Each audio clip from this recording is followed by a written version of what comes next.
This is part 2 of our section on Shinto. I wanted to point out the symbol of Shintoism in the corner here. It's called a torii. It is a symbol of the gates that they put in front of Shinto shrines.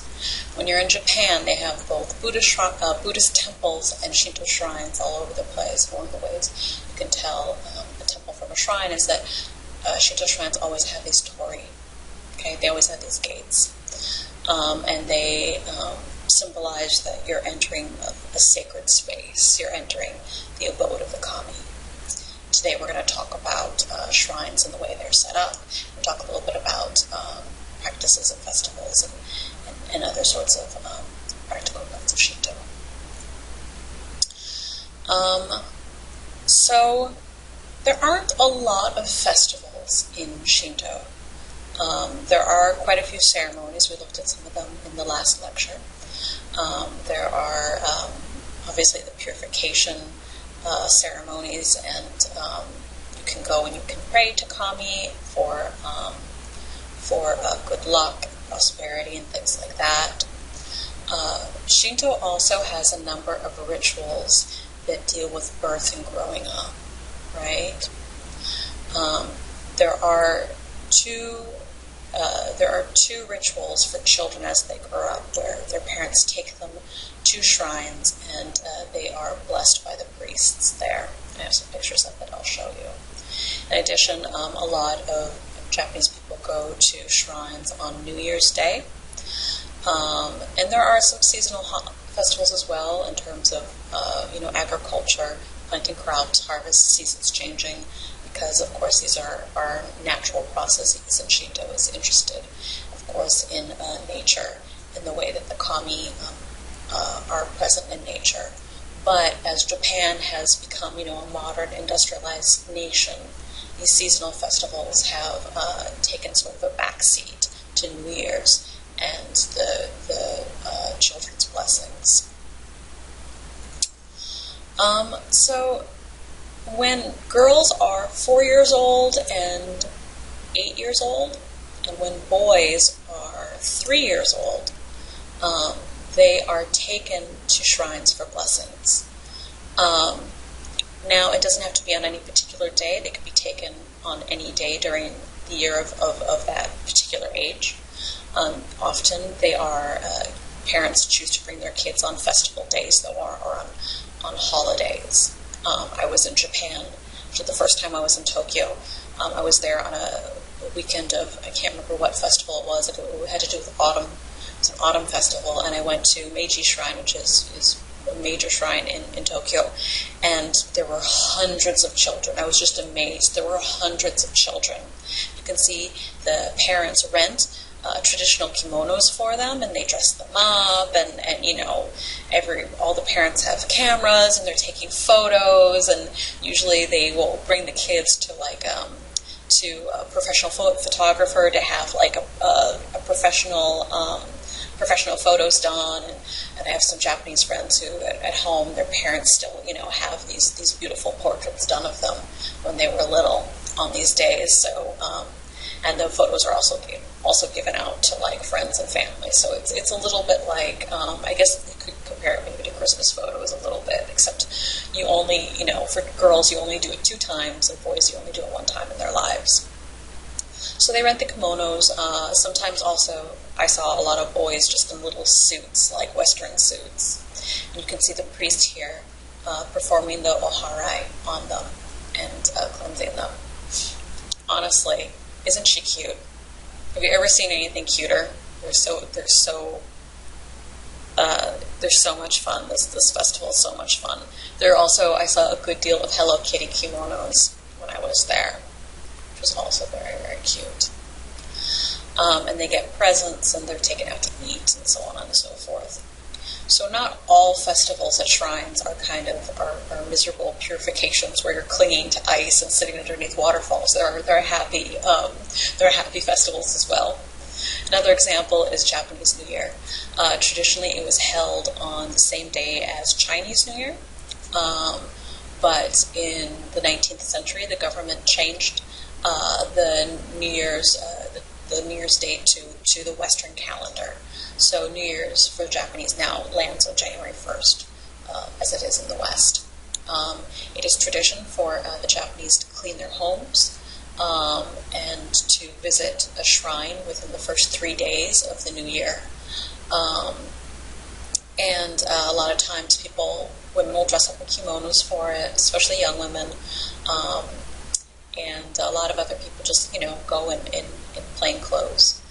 They have fireworks, and they have special ceremonies that are the first ceremonies of the year, the first meal of the year, the first, people will drive out to the coast and watch the first sunrise of the year, and so on and so forth. So this is probably the biggest Shinto festival in Japan. Another interesting thing they do is they have bells that they ring 108 times on New Year's Day, and that is actually a Buddhist influenced, because according to Buddhism, Mahayana Buddhism, there are 108 sins that people commit, and so they ring the bells to help purify people of their sin. So there's a bit of Shinto there with purification, and there's Buddhism there as well with the 108 sins. So, as I've mentioned, Shinto has shrines, not temples, right? Shrines are meant to in-house or hold spirits or deities, or kami in this case. There are easily over 100,000 shrines in Japan, easily, if not more so. It wouldn't surprise me. The greatest number of them are dedicated to Inari, who's the god of rice, also the god of agriculture, of prosperity, of industry, and he is the fox god that we saw before. And we'll have a chance to look at one of his shrines. When you build a shrine, you need a priest, priestess there to perform ceremonies that will encourage or attract specific kami to come stay in the shrine. Okay, and obviously, when you're building a shrine, you're either for a Japanese person, you've either discovered a kami, you've had a moment of kanagara, and you put a shrine there for the kami, or you're trying to attract a kami, a specific kami there. Like, we'll look at the shrine of Amaterasu.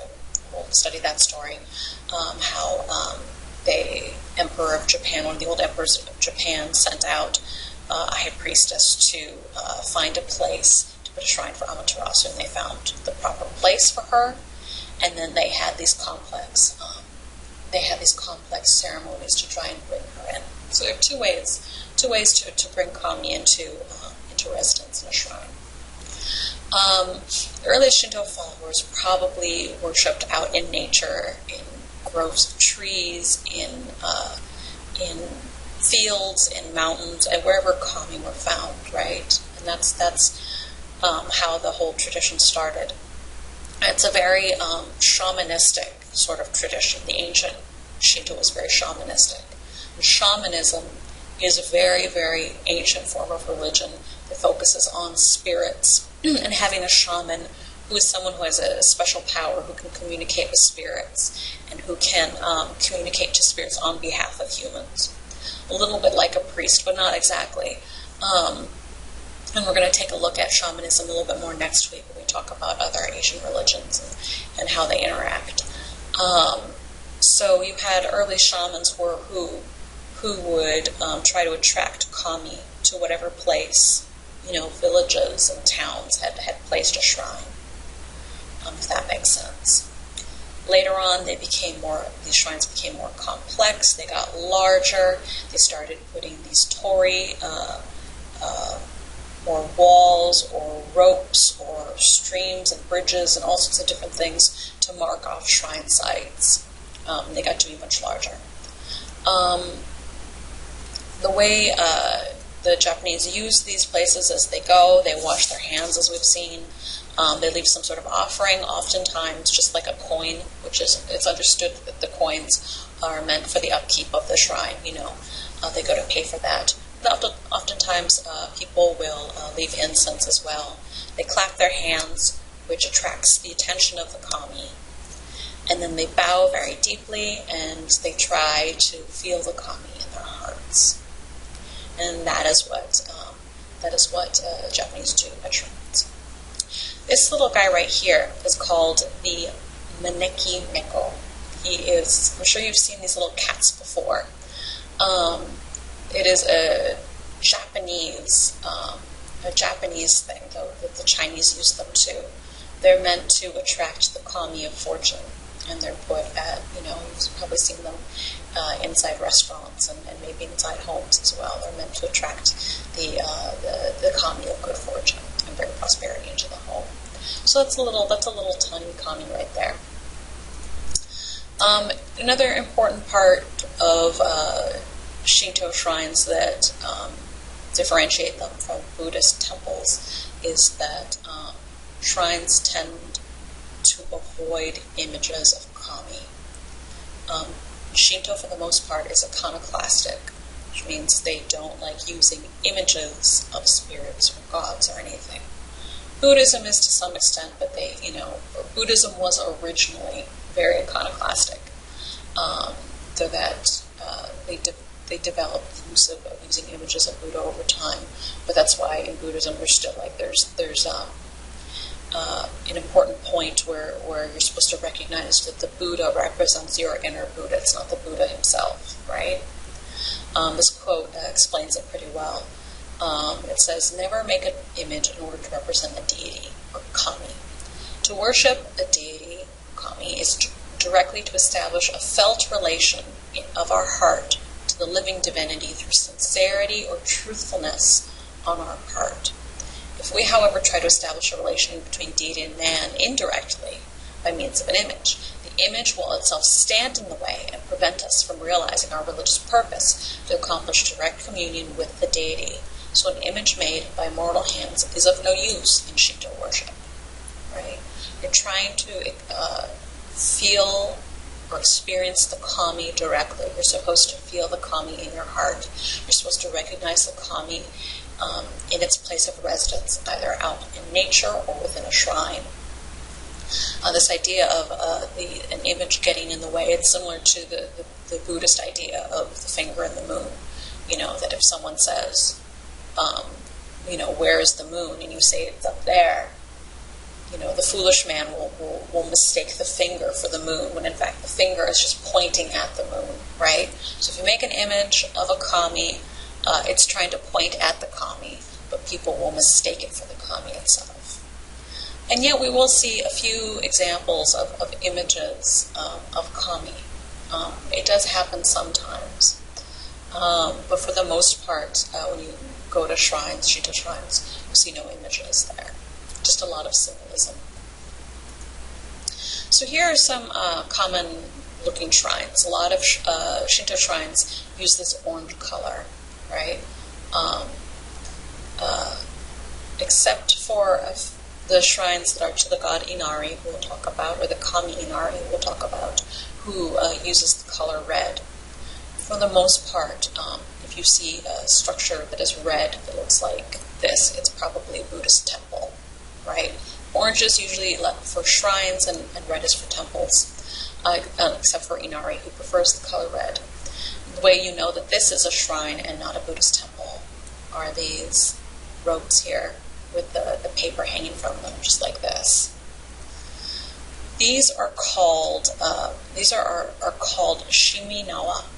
The ropes are called shiminawa, and the streamers are called shite. And they are forms of what is called shintai, which are markers, things to mark this, the space as sacred, like the torii gates, right? Like the tree that we saw in the last lecture that is decorated with this rope. It's marked off as being a place of residence, kami. So that's how we know that this is a shrine, and also because we don't see any images. We don't see any statues or anything like that. Here is a priestess and a priest, as I mentioned in the last lecture.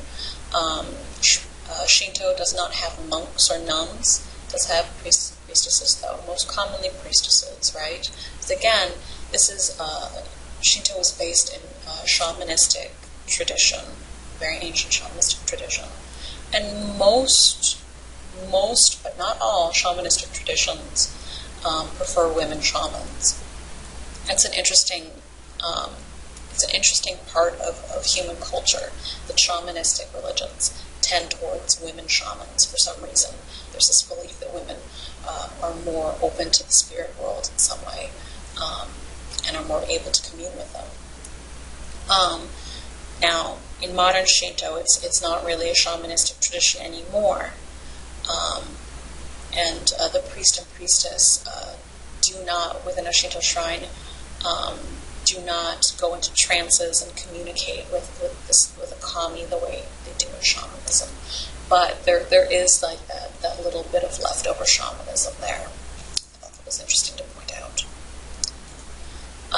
Hokura are probably the oldest form of shrine within Japan, and this is one of the reasons why I say it's easy for me to believe that there are over 100,000 shrines in Japan, because that includes the Hokura, which are also called Hokura. And these are, just as you can see, just little structures, little tiny structures, usually made of stone, sometimes of wood, but wood, of course, rots. Stone is longer lasting, that are placed usually out in nature or along roadsides for kami to take up residency in, right? So this is an example of people recognizing a kami being out in nature somewhere, like out in these hills here, and they set up a hokura for it. Sometimes they have little images. They don't know if you can see here, but there is a little fox there who represents Inari, and someone has spent some time on this hokura, put up little torii shrines, which are red for Inari. This one looks like it has a little Buddha in it, which isn't surprising. The Buddha to Shinto is just another form of kami, really. And some of them are out in the middle of nowhere. They're not seen or used very often. There are a good many that are on the side of the road that are there for travelers, for people seeking safety in their travels. I found one hokura in the middle of Osaka, in the middle of the city, in a little alleyway off to the side of a major road. Someone had put up a statue. That's what I say. They do use some images sometimes. It was just kind of like, it was a hut. It was big enough to step into. And there was running water and the ladle that you can use to wash your hands. And then there was this statue. And you couldn't see it it was definitely a person, but you couldn't tell who because it was covered in moss. And the way people were using it is they were going out and they were pouring water over the statue. And moss was growing all over it.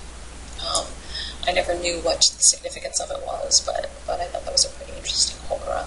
So there's no like set way of making these, though a lot of times, like I say, they are these little huts like this. Ise Shrine is a really more of an unusual shrine. It is the residency of Amaterasu, the sun goddess, and it houses the sacred mirror, which was said to be passed down to the first Japanese emperor, who was this grandson of Amaterasu. And the only people who are allowed inside the main sanctuary of the shrine are the priest and priestess and the imperial family. And traditionally, the priest and priestess of the shrine have always been chosen from the imperial family. Okay, so this has a great deal of sort of political significance in Japan, even though the emperor doesn't hold any political power anymore still. It is also really unique in that it is made completely of wood, and this wood comes from a sacred forest in Japan, and it is taken down and is rebuilt every 20 years. Every 20 years they have a ceremony where they take it apart, and they use new wood and they put it back together, and it represents a cycle of death and rebirth. Also, as I mentioned, no one is allowed in it, but it is a pilgrimage site for many Japanese people. Ise Shrine is near a number of other sacred Shinto shrines or sites.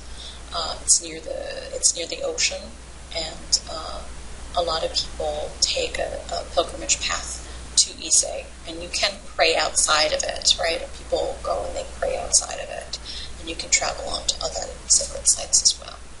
but it's quite unusual. And it's actually a huge place. They use an entire park to house this. Right now we're just looking at the inner sanctuary, but Ise Shrine is actually much larger. This is another really unusual shrine that's really fascinating. It's called Itsukushima, and Itsukushima is actually the name of the island. This island itself is the residency of the three daughters of the god of the sea and of storms, and is considered extremely sacred. It's considered extremely pure, so that traditionally commoners and other kind of undesirables were never allowed on the island. And to approach the island, you had to go through the floating torii. It's called the floating torii because it's built into the water. You can see the shrine itself is built right at the water's edge, so that when you come up through the torii gate, it looks as though the shrine itself is floating in the water. Right? Because again, it honors the daughters of the god of the sea. It is considered extremely pure. It is considered extremely sacred. People who have terminal illnesses, or the very elderly who are near their deathbeds, are encouraged not to visit the island. Women who are pregnant and are near their due date are encouraged not to go to the island. Burials are not allowed on the island.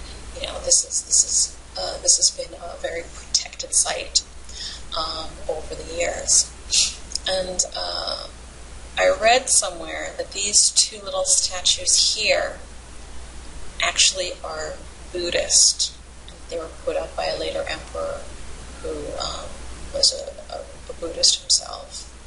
I don't know if that's true for sure, but it wouldn't surprise me.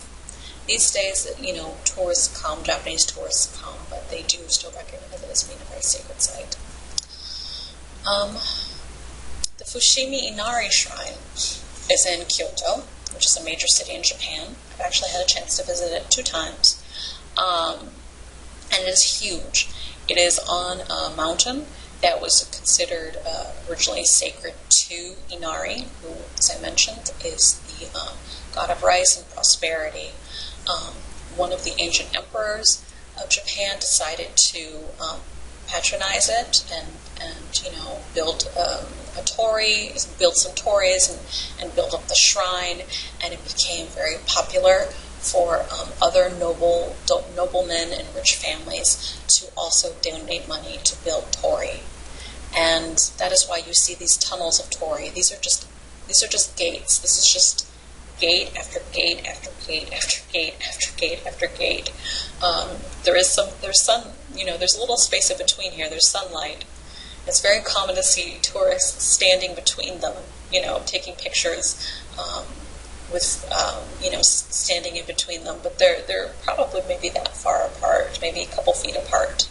And there are thousands of torii on the site. And they go all the way up the mountain and they go all the way down again. You can climb all the way up and go back down. And along the way, there are these little sites with little torii for people who couldn't afford to donate large ones. There are little shrines and things along the way. There are lots of symbols of the fox. In some stories, Inari will commonly appear as a fox. In other stories, Inari is actually 5 different kami who appear together, and the fox is their messenger. But anyway, in any event, the fox is sacred to Inari. So you see lots of these foxes. There are some little shops around there too where you can buy something to drink. Here you can see a little fox head, and you can see the water, right? They pour water over the fox's head and moss grows on it. This is a stage right here, actually, and they'll do sacred performances for the gods. There's one interesting part of Shinto where they have a tradition of different kinds of sacred performances, which we'll take a look at in a little bit. So this is a huge shrine site. As I say, I went there with my husband in 2000. Last time I was there, it was maybe 2010. And I think we spent like 3 hours exploring the site, and we still hadn't seen half of it. It's huge. It was really hot too, and you're going upstairs, and we were just miserable by the end. But that's anecdotal. It's neither here nor there. So that's a very famous shrine site. And if you look in the book, there's the story or the interview with the Japanese businessman.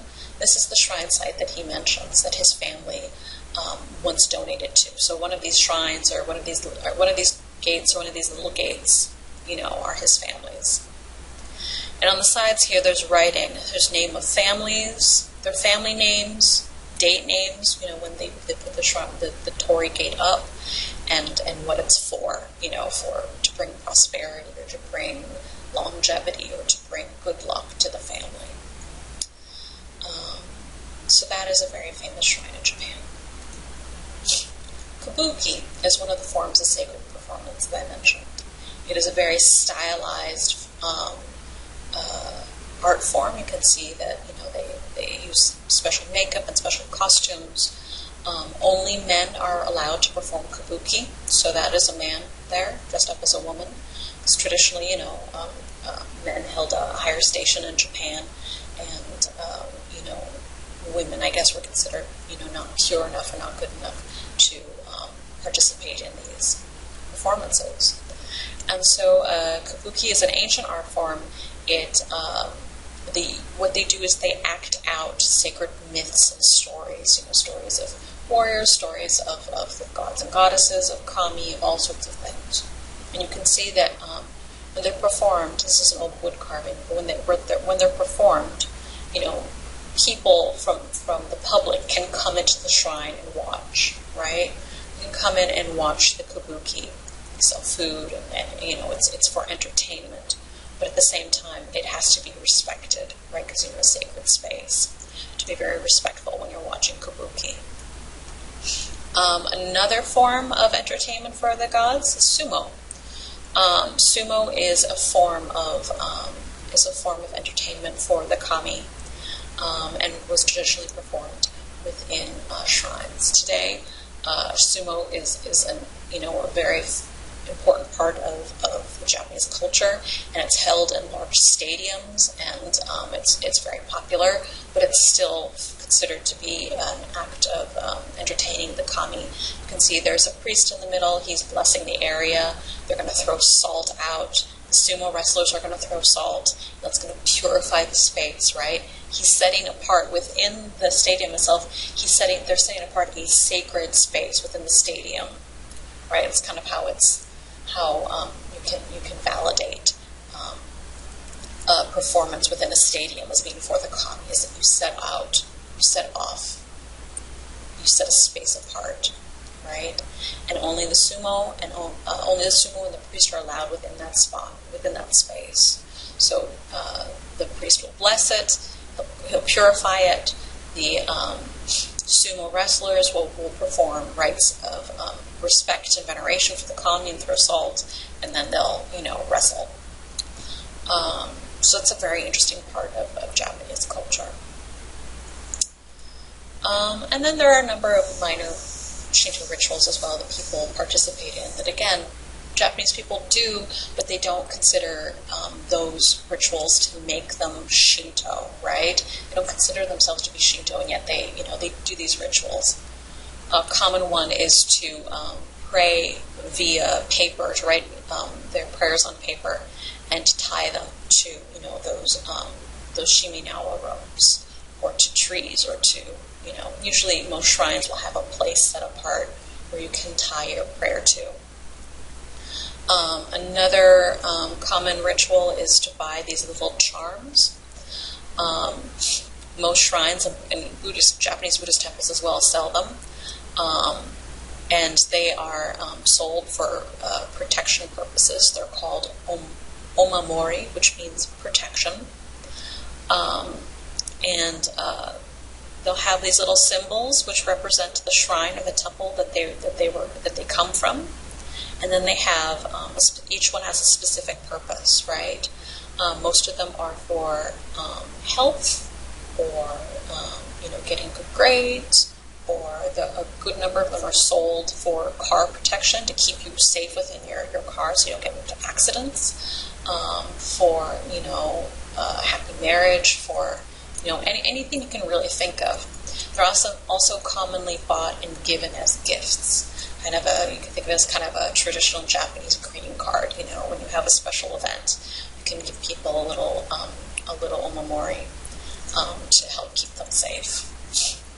So those are very common. They're very inexpensive, and they're found in every shrine and temple in Japan. These you might recognize as paper cranes. They're long strings of them. There's a tradition in Japan that if you make 1,000 paper cranes, you will have long life, or at least you'll have good luck and prosperity. And it's common for, especially like school groups will get together and they'll make, as a group, they'll come up with 1,000 of these cranes and they'll put them on strings and they'll bring them as like a field trip to shrines. And other people as well will endeavor to make 1,000 paper cranes. Japanese fathers give 1,000 paper cranes to their daughters when they get married to give long life to the partnership. So you'll see long strings of them at shrines as well, as offerings to the kami in return for long life. These right here are really interesting. They're called Daruma dolls. Daruma is the Japanese transliteration for Dharma. That's how the Japanese pronounce Dharma. They say Daruma. And so, as you can guess, it's a Buddhist tradition that Shinto practitioners use. You buy these Daruma dolls. They are representation of the Bodhidharma Buddha. And when you buy them, they have these big white eyes, but they have no pupils. They don't have these black pupils.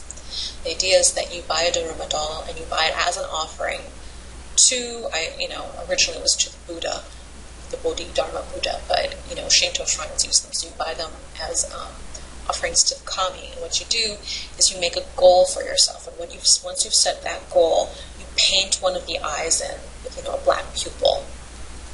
And you don't paint the other one until you've achieved your goal. What that does is, on the one hand, it reminds you of your goal, right? But it's also kind of a deal that you're making with the kami. It's like, okay, I'll paint the other eye in and I'll bring this to the shrine and I'll leave it for you as an offering when you help me achieve my goal. So once you help me with that, I'll complete decorating the Daruma doll and I'll bring it to the shrine for you. So it's a really interesting tradition, a really interesting appropriation of a Buddhist ritual into a Shinto context. And of course, we looked already at the misogi and the oharai, right? These are still really important rituals held in Shinto shrines, and we have to keep that in mind. That's a major part that the Shinto shrines play in Japanese life, is to purify them, right? To purify their lives so that they can commune with kami who are right and straight and right and true, and in turn get a better life.